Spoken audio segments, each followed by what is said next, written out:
মহারাজ, মহারাজ, আমি আপনাকে নিতে এসেছি। আমাদের রঙিন পৃথিবীতে চলুন মহারাজ।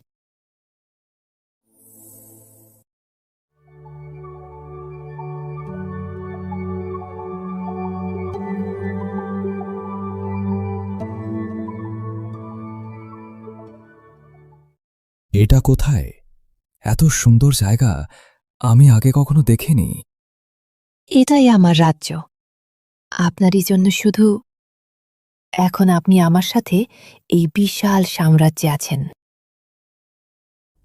আমার জন্য কেন? পরী হঠাৎ রহস্যময়ভাবে মুচকি হাসল।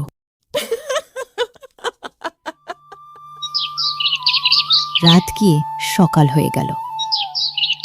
রাজা ঘুম থেকে উঠে আবার সেই স্বপ্ন দেখে চিন্তিত হয়ে পড়েন।